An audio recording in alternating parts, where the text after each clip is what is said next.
Hey guys, this is Changy77, coach of the Brisbane Heat Trans, here with week 1 of the MLP, Major League Pokemon, a new draft league which I mentioned in my last video.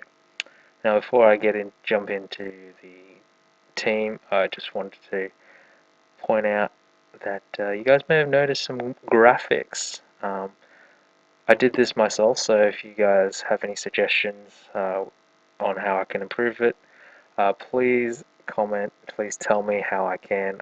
This is something that I've just started, so this was the first one that I've done.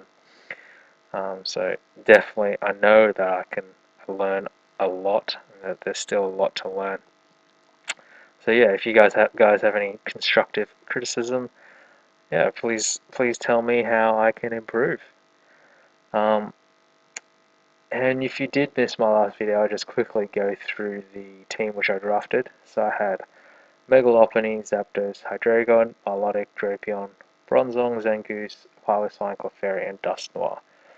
Now Will, in the San Antonio Sparce, now he drafted Jirachi, Mega Charizard X, Sylveon, Nidoking, Blastoise, Rotom Cut, Miltank, Archeops, Avalugg, and Dusclops. So threats, top to bottom. Scared of Scarf, Trick, Jirachi, scared of Dragon Dance, Charizard X, scared of Sylveon, Spec Sylveon, scared of Scarf Nidoking, and Rotom Cut was okay, and not that good. Its grass coverage is not awesome against my team. Archeops, don't really know what it can do, but as you can see, he brought it, so I was just going to have to play around it best I could. I knew I just needed to put it below 50% to activate its ability, which yeah, really hampers it. I'll quickly run through my team. So Milotic was max HP, max defense to take on the Charizard X the best it could. Scald, Recover, Toxic, Haze. Bronzong was EQ because ground coverage is actually very good against his team in general. Gyro Ball to hit the Sylveon. Trick because that's how scared of Trick Jirachi I was. And Reflect because I needed a last move. I probably should have put Toxic on it instead of Reflect. But hindsight 2020. Megalopony, I had a sub power up punch, return, high jump kick set because I figured I could sub up against some of its team, but he brought none of which I could sub up against it. So that was unfortunate. Piloswine was just an Everlight max defense set. Drapion was a Assault Vest set, and Zapdos is max speed with Choice Scarf, Heat Wave, Hidden Power Ground, U-turn because I figured I didn't want Zapdos in on a. I didn't want Nidoking to predict a Volt Switch, come in, and then get a free hit off. And Thunderbolt. So let's jump into the battle. I led with Zapdos because I figured his possible leads were Archeops to get up rocks, Jirachi to get up rocks, or because it's Scarfed, or Charizard X to get off its Mega and just to deal damage. So I thought Zapdos would have been the best option. As you see, he leads out with Jirachi, so I'm thinking, okay, is this Scarf or is this rocks? So I just U-turn just to get a bit of damage off as we see it's rocks. So I'm able to either Pursuit Trap it here or go for a knockoff, and I went for the knockoff because I felt it was better to knock off something's item before Pursuit Trapping it. And I switch out into Bronzong as he predicts that really nicely and goes into his Charizard X, and I am pretty much set up fodder for Charizard X. I get off some damage, respectable damage with the EQ, as I just go into Milotic here, as it goes for a Dragon Claw, and I don't take it very well, but I get some damage off with the Rocky Helmet, and I go into Mega Lopunny here just to bluff the fake out. I don't have it, and I switch out um, and go into Bronzong, which was, I guess, a nice play. But here I make a pretty bad play as I go for Gyro Ball, allowing the Mega Charizard X to come in and roost on me. Um, I didn't know if it was carrying Roost, so that's why I went for the EQ there. But I just go into Zapdos here, because I have the HP ground and I can outspeed. Now here he goes for the Dragon Dance, and as you saw, um, Hidden Power Ground did 43%.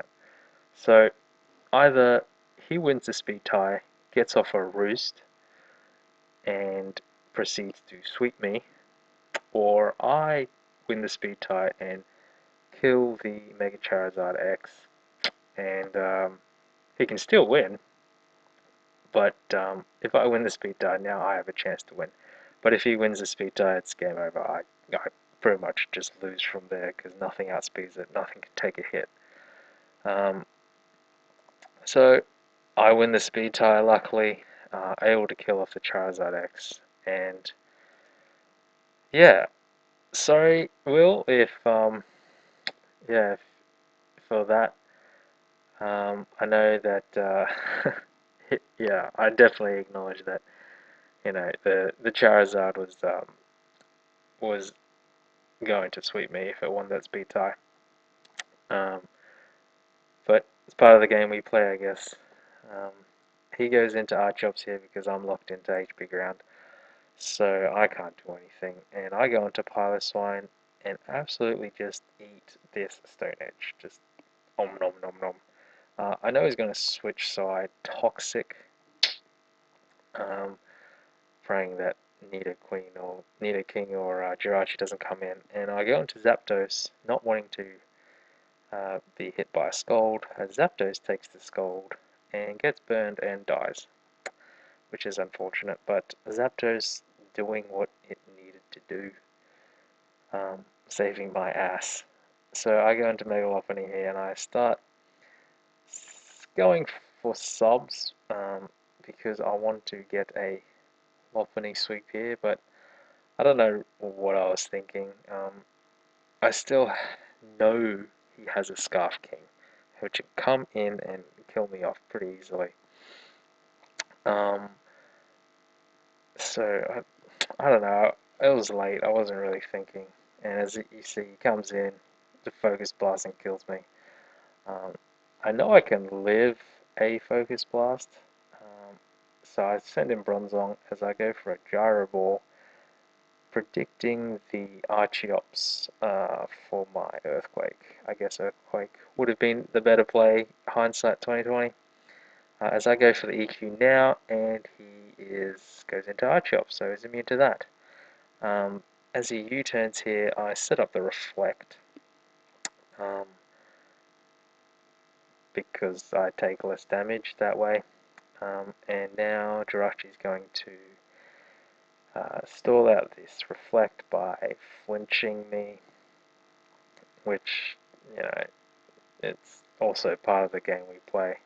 I'm just trying to break through the flinches, hopefully get off an EQ,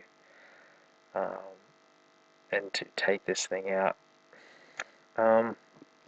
Yeah, I need one more to take out the Jirachi, as it did 44% and it's on 30. But yeah, this Reflect is helping me live a little better, because it does so little damage, as I'm finally able to break through, kill the Jirachi, and in comes Sylveon. Now, I have Gyro Ball just for this, and but this is not a fast Sylveon, so that does very little damage, and it's able to once again set up on me. So Bronzong proving to be the setup fodder of all setup fodders. I just continue spamming Gyro Ball as it baton passes into Nidoking, and I'm scared. As you can see, I get the crit there. Sorry for the crit, Will, but as you can see here, I'm able to live a focus blast and kill it off with an EQ. Now, in my opinion, the the gyro ball crit didn't really matter. A combination of gyro ball and EQ should have been enough to take out the Nidoking, unless I got a really low roll. And even then, I could have come in and killed it with Piloswine's Ice Shard, so in the long run, I don't think it really mattered. But it is definitely unfortunate for Will, as he goes into Archops and I'm able to live a U-turn and get off a Gyro Ball onto this Sylveon. I am obviously in range of anything that the Sylveon is carrying, but I'm able to go into Drapion now and kill it off with a Poison Jab, leaving it a 2v1 Archeops versus Drapion and Piloswine. Now go for the knockoff here after chewing this Stone Edge, as it puts it in defeatus range, which is really handy. So Stone Edges won't be doing as much, as I'm able to go for the Ice Shard, and the Stone Edge wouldn't have been able to take me out even with a high roll crit, but the miss is definitely unfortunate, and just rubs a little bit of salt into the wounds. So good game, Will. Tough game, a close game, but yeah, we're able to come out with a fairly lucky victory. I think next week we're going up against the Los Angeles Leafeons, and they also have a threatening team, tough to prep for, especially with that Slaking. Oh. But yeah, if you guys like this video, drop a like and subscribe if you haven't already. Thanks, guys.